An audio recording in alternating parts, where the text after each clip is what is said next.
Welcome to Grant Rock Warehouse and to a warehouse interview straight from the Asbury Park rock scene in New Jersey. Give it up for Bobby Mahoney. He is currently signed to Stevie Van Zandt's Wicked Cool Records. In late 2025, he just released the single Smoke and Drive. Ladies and gentlemen, let's talk to Bobby Mahoney. Let's do it. Piling on the power chords and pure pandemonium, Grant's Rock Warehouse. Welcome to Grant Rock Warehouse and to another warehouse interview. Today, I want to welcome Bobby Mahoney, singer, what's up, songwriter, Grant? guitar player, frontman for the high energy alt rock punk band Bobby Mahoney and the Seventh Son. Bobby, how are you? Yeah. I'm great. Can't complain, Grant. Thanks for having me. Now, just to give people some input or a little bit of background, I was going to talk to Bobby prior to the Little Steven's Underground Garage Cruise because he was obviously performed on it, and we couldn't get it set up. But we're going to do it now because I had Paul Myra on, I had great. Mighty Manford already on, I had who else did I have on? I've had a lot of people on. All the pals, yeah. All your pals, all these wicked cool recording artists. So I thought it'd be cool to talk to you as well, but you were so busy playing with everybody. I was running around. Yeah, the boat ended up being a lot more hectic than I expected. I got a little bit of downtime, but not too much. Well, it's better off to go and play with everybody. Hey, if I was in your situation and I could go and play with all these people, shit, I'd be playing with everybody too. So how was that cruise for you, though? Had you been on a cruise? Had you played on a cruise before, or? No, so this is my first cruise as a passenger and as a player. So I had never been on a cruise before. Some of the band had, like Andrew, I think had, our guitar player. Mm-hmm. The rest of us were all pretty new to it. My wife came with us. She had been on one before. But yeah, it was new to me. So it was amazing. Like, I don't think I could have had more fun if I tried. Yeah, I had Larry from the Jelly Bricks on. In fact, I talked to Larry a little bit on the boat because I saw him. I was sitting there getting ready for one of those I can't remember. That whole trip, I was going from event to event. It was like a whole blur. Absolutely. Anyway, it was a lot. So I was sitting there waiting to videotape an interview, and I was sitting there looking, and I'm looking over, and I'm going, I think that's Larry from the Jelly Bricks because I had him on.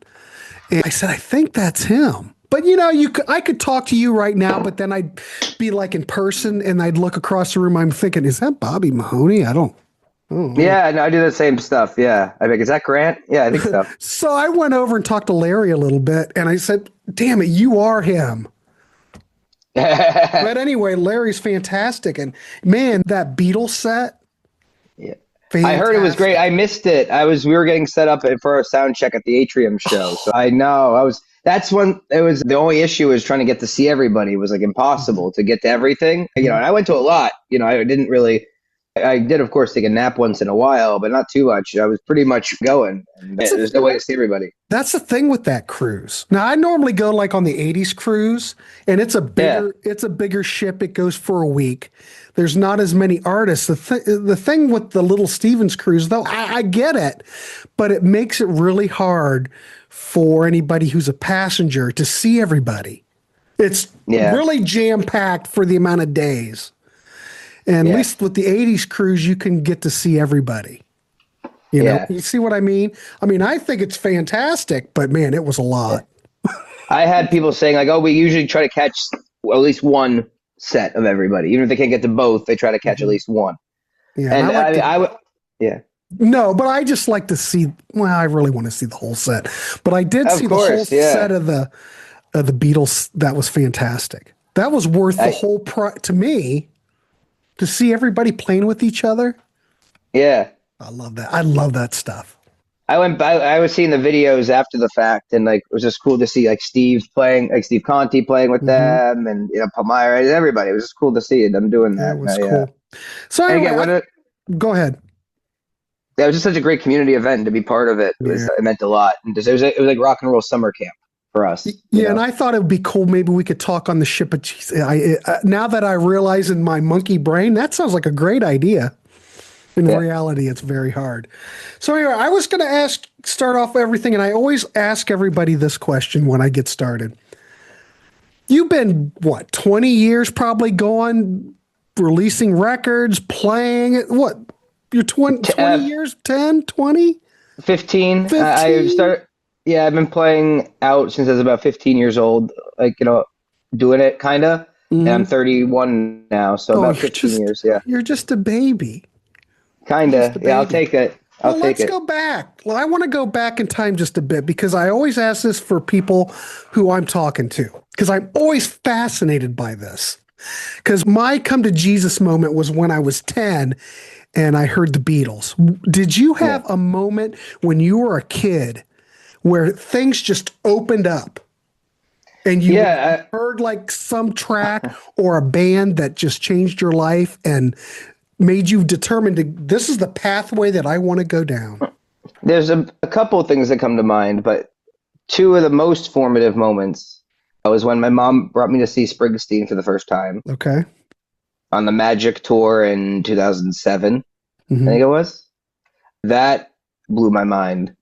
And seeing, like, my mom told me before the show, like, seeing Springsteen is like a religious experience. And I didn't really believe her. I was 12. I'm like, yeah, I'm sure it'll be a fun show, but come on, like, Right. whatever.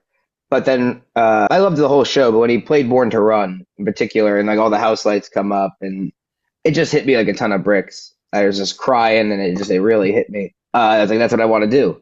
And then a couple of years later, I got to see, this kind of comes full circle with the boat, but I got to see Jesse Malin at the Stone Mhm. Pony, and also with my mom, and that we were like right up in the front row, and that also was like a huge formative moment. So then cut to 15 years later, playing with Jesse on the boat was extremely meaningful. And I told him it was like, for me, like playing with AC/DC, getting to play with just, it was amazing. Absolutely Mhm. incredible. Yeah, So, I can only imagine what it felt like. But that moment when you heard Springsteen, I bet you can remember like it was yesterday because man, mhm. those moments are so impactful, especially when Yeah. you're a young kid and you're taking it all in. Yeah, it was a lot. And like, even just like a lot of memories of driving with my parents and being in the back seat, Hmm. listening to Neil Young or Bon Jovi or Meatloaf or, the Stones or whatever, what have you. Uh, I learned a lot just by driving around with them. And like, I certainly wouldn't be having this conversation if it wasn't for their raising me what I think correctly, but with with good music Right. and things like that. Well, see, I And wish I had your parents because my parents, of course, I'm older than you, and my parents grew up in the 40s. And of course, yeah, their rock and roll would be Benny Goodman. But my yeah, folks listened to like big band and stuff like that. I didn't get to hear any popular music until I happened yeah, to discover it when I was at a friend's house and they had a couple of Beatle 45s and I pulled them out and I said, these guys look cool.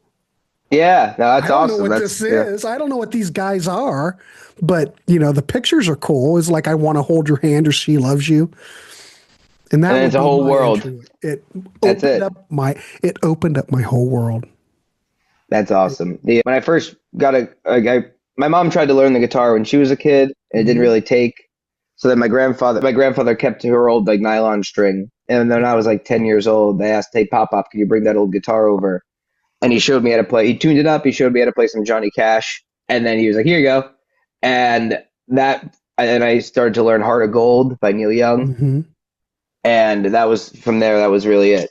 So did And you just kind of take the guitar right then and just kind of learn it yourself, or did you take lessons eventually, or it you didn't just take the very first time. It was like another like, 6 months, a year later that I was like repicked it up. And I Mhm. taught myself. I took like Okay. music classes in school, like Mhm. for like trombone and like music theory. Mhm. And I played like in the jazz band later in school with the guitar. But yeah, for the most part, I was mostly self-taught.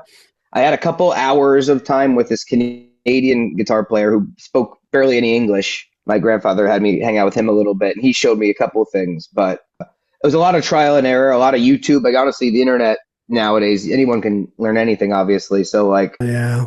a lot of trial and error. But I mostly learned the guitar to write. I wanted to write songs, Mhm. so that was like Well, my you, tool to you do were so. just fine when you were jamming with everybody, so I think I'm not too worried about your abilities. Thank you, I But appreciate so that. you were lucky that so I'm assuming your parents were very supportive about you picking up the guitar. They were big supporters. They were big music lovers. Did Yeah, they they still ever are. Yeah. Did they ever give you any kind of advice, or did you ever go to them and go, Mom and Dad, this is really what I want to do? Did they ever give you any advice on pursuing this, or did they just give you your blessing and just go for it? Yeah. Yeah. I mean, my mom was early on. I mean, both my parents are extremely supportive. My whole family, my sister, my wife, everybody. Mhm. My mom would help me like send out press kits when I was a kid and things like that. And they were supportive, but they didn't ever wanted me to they didn't want me to do American Idol. They didn't want me to do The Voice or any of that stuff. If I wanted to, I think they would have supported it, but I think they were kind of happy I didn't try to become like a child star or any of that jazz. They wanted me to do it organically. Yeah. And they said, my mom, some of the best advice I've ever gotten was you have to make your own luck, is what she said to me. You have to, you're not going to make, things aren't going to just happen. You have to make opportunities for yourself and make luck happen. Mhm. So that always meant a lot as far as just get it out there, put it out there. You never know what can happen. You got to be in it to win it, kind of thing. Mhm. They also pushed me to get a college degree. They said, we support you 1,000%. Yeah. Do the thing, but get the piece of paper. And I'm grateful they did, because we're actually talking right now. I teach music at a school, and this is my office that I get to work at. So if it wasn't for that degree, I wouldn't be able to do that. And it helps keep the lights on, Mhm.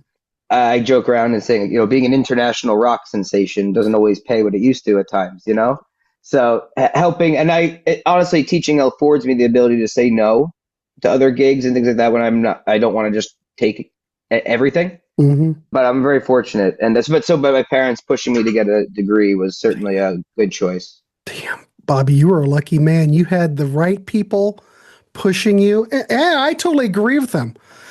Yeah, When you're a kid, hey, get your degree at least. You can go and be, if the rock and roll thing takes off, fantastic.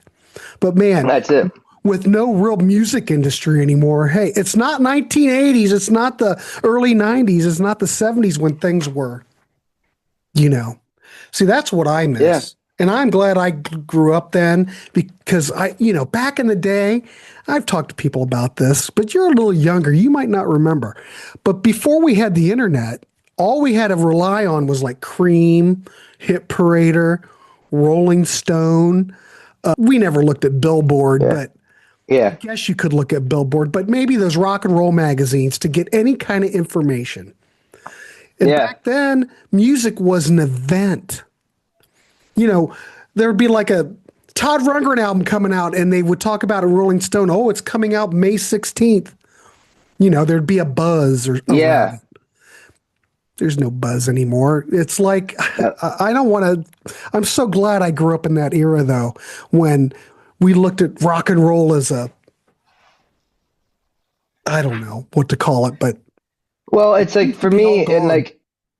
it's definitely still, it's not as prevalent and obviously not in the pop culture as much, but I Mhm. still think, and I maintain, there's some of the best music in all genres is still probably being made now. It's Mhm. just a matter of, you may have to look a little bit harder for it, So thank God there are record labels like Wicked Cool that are still Yep. pushing rock music, and obviously it being run by an artist himself is a really helpful thing that gives us all sort of a favorable shake. But yeah, it's definitely more niche now. But that's why on one hand, yeah, we don't have that sort of unified culture around it so Mhm. much. But having the ability, with one of the upsides of things like social media and the internet, is that smaller bands like myself and all these other people can have careers. Mhm. But most people probably wouldn't, don't know some of these bands, but they're able to have tons of followers and have careers totally independent of the industry Right. greater. And I've heard people say even Taylor Swift, who's the great biggest artist in the world right now, is amazing, and and my wife loves her. I think she's great. Most people, even though they know who she is, most people couldn't name a song of hers. I could not. So, and I'm that's one of those wild. Yeah, people. yeah, and that's okay. But she's the biggest artist in the world, and we can all sort of agree on that. But even that, there's a disconnect as far as the general population culture. Yeah. So I think everything's more niche now, but it provides that, the world's big enough for all of us, and so it's definitely there's positive and negatives, for Mm-hmm. sure. Because back then, when it was just, a lot of the rock magazines and things like that, there were only like these X amount of artists that would get any sort of visibility. And now, hypothetically, anyone can get the visibility. It's just there's so much more noise to cut through. Yeah. So that's hard. So like there's myself included. There's so many people with guitars yelling at microphones. So you have to kind of either be something very different or just be really good at what you do and stick it out long enough. So that's like we try to do a little bit of both of those things if possible, but we try to stick it out and keep doing what feels right to us. Yeah. So, quick question. So, Bobby Mahoney and the Seventh Son's been around 2011, roughly, and you're the only original member left. How is that? That's quite an evolution in itself. How does that affected the band's sound, and how's the chemistry in the band now? I mean, a lot of people. I mean, things evolve. How's the band now? So we started. So originally we were just Seventh Son, and that was like a high school battle of the bands type thing. Well, And then it wasn't in wait, tandem, whoa, that was you were in the Battle of the Bands? yeah, we did in high school, yeah. Myself and a couple of guys. I was a sophomore, and these two other friends of mine were seniors, John Alba and Drew Aggie, and we started jamming in Drew's basement. And that was sort of the antithesis of it all. And then in 2014, we rebranded as Bobby Mahoney and the Seventh Son because I was doing a lot of solo work in Asbury Park, and started to build up my name as a solo act. And then we kind of had a lineup change at that point. Where John Alba was still in the band with me, but then our current drummer James McIntosh joined the band, and our first show with him was 12 years ago on Sunday, I believe. So he's been with me for 12 years, and I'm very grateful for him. He's awesome. He's like my brother. Andrew Saul, our guitar player, has been with us for 10 years. He joined when John Alba left. John and I are still great friends. I'm pretty much friends with everyone who's ever been in the band. Yeah. Or at least friendly with, but life happens, And we also got to a point like we're very busy. It's a big commitment. And obviously our friends and family understand and get it, but it's a big commitment. So I kind of understand it when it's gotten to be too much for people, which is a weird compliment too. Well, true. Everybody has their own expectations. You've heard those stories. There's like bands that have been trying to make it. They might have a 3-album deal or something. Labels back in the day would give them a shot. They'd get a 3-album deal. And by the time the 3rd album didn't take off, the band's attitude, their momentum, they just going, we feel like we've been beating our heads against the wall. Yeah, so there's that, and then there's the other side of this is actually like going somewhere, and it's like we became too busy, and I got to a point where people were like, we don't want to travel so much. I'm like, okay, but so then they don't get to do the cruise, and that's fine. Yeah, but we're all trying to do the damn cruise. Yeah, so but I've had people that were like, no, we don't want to travel. So I'm like, okay, but then so our current bass player Brian has been with us a year. And he's been great. And he's fit right in with the group. And I've been fortunate. We've always had good players, though. And I have a good team around us, as well as, photo, video. I have our friends help us with social media and graphics and, release strategy. And then obviously the Wicked Cool team is wonderful. And Mike, our publicist, who hooked this up. Yay. Thanks, Mike. Love Mike. He's great. He's awesome. There you go. The fireworks for Mike. Well, I talk Mike, I get all worked up. Fireworks go off. Yeah, I get it. But so it takes a village. So I'm very fortunate to have a lot of good help around us. Well, how did the Wicked Cool thing come around? Because, you were talking about Little Steven, the staple of artists that are on Wicked Cool. I mean, you fit right in. I mean, you could pick any album out of the whole catalog and it's fantastic. How did that whole come about for you? So our friend Rebecca Stern used to work for Wicked Cool and with Steven. She's at a different label now. We love Rebecca. She's great. She was one of our first champions there and kind of showed Wicked Cool and Steven our music. She told me that she cornered him in his house and made him listen to one of our songs. Listen to this. So yeah, and I guess he liked it and put it on the station. And then from there, I guess he was like, oh, we should sign these guys. And then another Deadbeat Summer record we did was a remix of a couple of things got re-recorded, but mostly it's a remix of our last two records we did and kind of put them together. And then now the single we put out in November called Smoke and Drive, that's going to be on the next record. And so the next record is going to be all brand new recordings. Some older songs we're revisiting and rearranging, then some brand new songs. So often all brand new recordings. Smoke and Drive came out, late 2025, I think? Yeah, November, yeah. So what was the idea to do that track? What was the idea behind that? So this guy, Matty Carlock, he's a great singer-songwriter, producer. He works in a lot of different genres. He splits his time between New Jersey and California. He sent me a track to write to, which is not typically how I write, but I was kind of interested in trying something like that. And he sent me this track, but there's just kind of drums, guitars, and like bass. And it was just like 4 chords, essentially. And I wrote melody and lyrics to it. And then we got together over Zoom and kind of went through the lyrics and melodies I wrote and honed it. And then I brought it to the band and we shaped it more. And then Jeff Sanoff, our producer with Wicked Cool, he helped us shape it even more. And then it, turned out how it did. And I'm pretty proud of it. So yeah, it came out cool. So we wanted to share that with everybody first. So I'm excited for the rest of the new songs and the whole record. So you also did like a solo acoustic European tour? Yeah, I've done that. I've been over to Europe. Yeah, I was there last year. I've been there 3 times. Yeah. I was there once with Light of Day, the Light of Day Foundation, which raises money for Parkinson's and ALS research and awareness. And then I would have gone twice on my own. Yeah. So it's probably cheaper to just go on your own instead of bringing the band with you too. So, or did you just do you like that artistic freedom where, well, some of this might be a band project. I think this will be a solo tour project. Yeah. So it is determine that.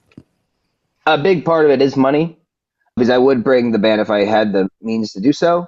And I'd like to. I'm hoping to make that happen, maybe hopefully next year. We'll see. But so a lot of it is just economics. But I do enjoy playing solo acoustic, and there is like a freedom or a different element of creativity with that, because I can literally do whatever I want. Right. Like if I want to play the chorus a 3rd time at the end, I can. If I want to cut the song in half and go into another song in the middle on the spur of the moment, I can. I can pull out stuff I haven't played as much, deeper cuts and things like that. But it's great. And both are wonderful. And the band likes when I get to do solo acoustic stuff too, because sometimes it saves them time. Or other time, I can kind of get into like a market a little bit more to start just myself, and then kind of bring the band. There's already a foothold. Yeah. But yeah, I'm trying to lay down the groundwork over there in Europe. And 'cause I think what we do should be pretty cool over there. Yeah, it should be fantastic. You guys would fit right in. Yeah, we were talking about the cruise, and I will talk about the 80s cruise that I usually go on. The thing about the cruise thing is that you get to see a lot of artists, that you would not normally get to see because they either can't afford to bring their band over to the States or whatever. And, you go on a cruise, they can get a band that maybe, I don't know, I can't think of an example, but I saw whatever, pick a band. But you get to see them because they're on the waters. There's no tax issues. They're in international waters. But you get to see a lot of people within that week or 4-day span that you would never, ever get to see. That's one of the things I like to do it, Yeah, that's honestly, it was so cool about to see that, and just as a fan, like being on the boat was an incredible experience. And then also it's like, I also get to play my own sets, and I also get to play with Jesse Malin, and I get paid. Okay, cool, great. Yeah, Jesse Malin. Holy crap. I was there for that show. It was fantastic. Yeah, the pool deck of the theater. Yeah, that was that was tough. That was a really great show, but that theater was rocking so much. It was rocking. God bless him. He was, a trooper, absolutely, always. I've got video of the whole. I haven't put it up yet, but I shot I shot so much footage from the cruise. I haven't even put up any of the Jesse Malin stuff. So I know I've got footage with you playing. I just haven't. Hell yeah. That's great. No, I feel like we just got off the cruise, but it's been like a month. It's crazy. I feel like it takes a while for you to rebound. after that. Yeah, But did you, I don't know if you ever chatted with Larry from the Jelly Bricks at all. Do you know him? yeah, At all? Okay. yeah. We love those guys. Yeah. Well, I'm going to go. They're playing a gig out here in Eastern Ohio this weekend, and I'm going to go out and try to have a sit down with those guys. Oh, and good. talk Tell them about I said whole, hi, please. I will. So I'm going to try to have a sit down with those guys and talk to the band and see how what the cruise was for them and put that up on the channel. Because Awesome. Larry's That's a good great. dude, man. Jelly Bricks. I love the Jelly Bricks. We love them. We've played with them. Where do we like Harrisburg area? I think we played with them. They're great friends. We kid around and say they're us in the future.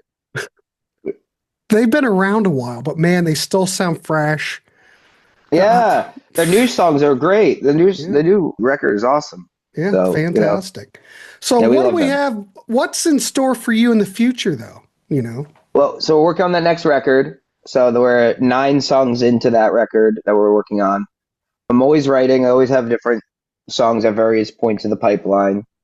We're playing. We just played another. We played with with Soraya before and after the cruise. So that was nice to see them. They went off, and then we all got back. We got to party again, and then we're playing in Asbury Park on May 16th at Low Dive.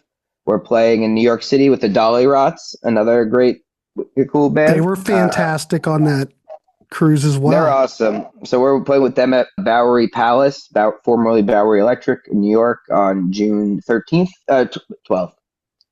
And then we got some other weekenders that we're planning for the fall.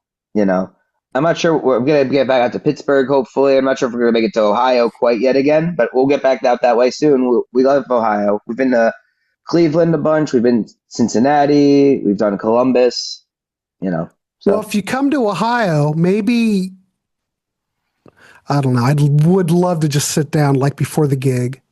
Yeah, well, we'll make it happen. We'll band, and I'll bring a proper camera and just have a little sit down with the band and just great. a little, Yeah. whatever. We'll get there. We'll get back. Your name out there and, you know, promote things. So if you get through Ohio or anywhere close that I could even get to, I'd be happy to do that. We will. We've been through there before. We've been, again, Ohio a bunch. We've been to Chicago. We've been to Detroit. You know, we're going to try to get back out there soon. So the new album, you said you're recording tracks for. When do you anticipate that'll be done? And what do you have, like a tentative goal to have that released? I'm hoping to have like the tracking done, hopefully either by summer or definitely this summer. I'd like it to be done and in the can and, you know, as soon as possible. I'd like it to come out. It'll either probably be the end of this year or early next year at this point. I've always kind of rushed and I've made the mistake of like booking the record release party before the record's done. So I'm trying to wait for it to be done. And when it's done, and then I can, you know, figure the rest out. But I like to say there's no one that's more excited than me to hear it finished. So I'm hoping soon. And we're still kind of figuring out which last couple songs we're going to record. And that involves like me getting demos together to send to our producer and to Steven, which is like such a wild thing to be sending demos to Steven Van Zandt. Wow. So like, it's amazing. It's very lucky. So how do you guys go about approaching that? Because you've got who's producing this anyway? So it's myself with Jeff Stanoff. Yeah. Okay. So how does that dynamic work? You guys just kind of bounce off each other, or do you record a track, or you run things by him first? Is there like a certain process? Yeah. So usually I usually get demos together. So like, you know, pretty low quality, but like, you know, sketches, and I bring them to him and the band, and he's kind of like, you know, we kind of go through like what we think is the best ones or what we think fits this current project. Then I kind of go back and hone it with the band some more, maybe do another round of demoing, and then we come into the studio and then we work it out there even more. So there's definitely a couple of different layers of editing and revisions and all that. But it depends on the song. Some songs are more, okay, here it is, let's record it how it is, you know. Other times it's like, okay, well, this needs something, let's figure out what that is. So does the band primarily play live in the studio, or how are the tracks assembled? I'm always just amazed. Yeah. I like to start from all of us playing live together. Now then at that point, typically, so we'll start, you know, drums, bass, rhythm, electric guitars. Typically a lot of that gets replaced later. Whether we usually just end up keeping the drums, and then we usually like re-overdub the guitars and bass later. But I like to get the energy of at least starting from all of us playing together to get the vibe for the drums, because then you can then pile stuff on top of it, and it still has that energy of a live performance. And then the goal, I want to have the spirit of it being played live while also, being a record. And there's things in the studio that we can do to make it a little bit more polished than a live performance, while also, I don't like to do anything on the record that I can't replicate live to some degree. I get it. It depends. I'll add keyboards and extra acoustic guitars and other like ear candy things. But as far as like vocal lines, whatever, I try not to sing things or like, put something in there that like I wouldn't be able to actually hit to some degree, I try not to do anything that's too much different from what we could do live. But also, again, it's a record, so you can have fun with it and do different stuff. So yeah. I was just, before we wrap it up, I know you've got to go teach. Speaking of teaching and mentoring young musicians, do you ever have anything to say for like young musicians or anybody about going into the business? I don't know. Does that ever come up when you're teaching these? Yeah, quite a bit. It depends. My joke usually is to warn them to stay away and to not, do anything to do with it. Practice your guitar for fun when you get home from being a lawyer or a doctor. No, because like we said, that as far as an industry goes, that's really not much of it left, and I'm really not too concerned about that. But as far as like, I definitely encourage them to follow their dreams, and like, if nothing else, like to see me pursuing my goals and dreams, whatever that is. I hope they can pursue theirs. So that's what I try to impart. But if they are interested in music and going into this world, I tell them that it's, a lot of hard work. You have to wear a lot of hats, because, right now I have my teacher hat on and my, rock star hat on, but I also have my social media hat. I have my songwriter hat. I have my booking agent hat. I have my networking hat, all these different things I have to do, that just add up to me getting to play with my band. Yeah. Producer hat, band therapist hat, scheduling therapist. I've heard about that position with other people. I'm not good at that. No, I'm not good at that one. But seriously, but just like coordinating between everybody and doing all that, like it's a lot. Plus you have to, again, like, keep the lights on, pay your rent. So like teaching and whatever other jobs people have to do, like it's a lot and it's a lot of sacrifice. But if you're passionate about it and you're excited about the process rather than making it, then you're good. Because like as far as making it goes, like I don't think that exists. And like I've made it already. If and I could quit tomorrow and I've done more than most people ever get to do. But I'm very hungry and I'm excited and I like doing what I'm doing. And it's not all glamour, obviously. And I'm in a good mood, so I'm saying this, but like I like all the, the traveling and the logistics and the nitty gritty of it all. Because if you don't enjoy that stuff, it's not going to work. Yeah. Well, what was it? I'm just remember that I must have heard an interview or something with Ted Nugent or whatever. And that's the only reason I'm bringing it up is that he's finally gotten to the point where he thinks that the hotel is prison. So he'll only play like certain gigs. I guess if you, as old as Ted is, and you've been touring since 1967, I guess you do get fed up. But man, you've got that. I like it because I can feel greatness coming your way. I mean, you still are hungry. You're still young.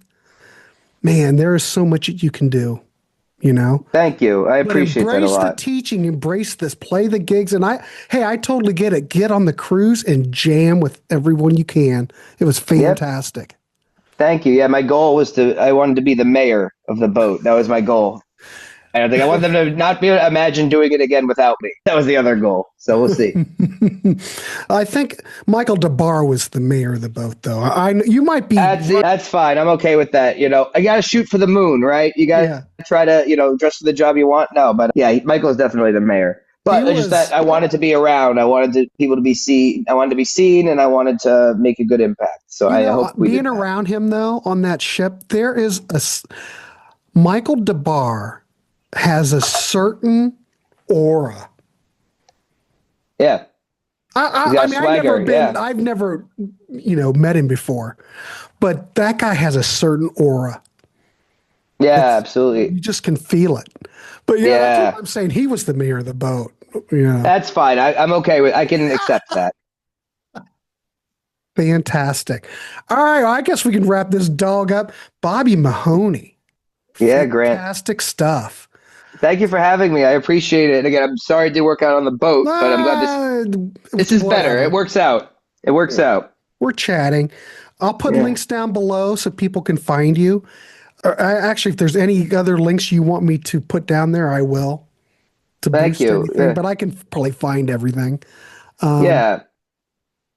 I don't know. I think we've done it. Anything else you want to mention before we wrap it up? No, just to follow us, Bobby Mahoney Music on Instagram, Facebook, Spotify, Apple Music. Our website is bobbymahoneymusic.com. So figure out, check it out, see where we're going to be coming up, see if we're going to be in your town. If you'd like us to come to your town, message us, let us know. Have Guitar, we'll travel. We'll see what we can do. Yeah. So thank you. I'll probably have, it's a lot of times I feel like I'm spinning plates.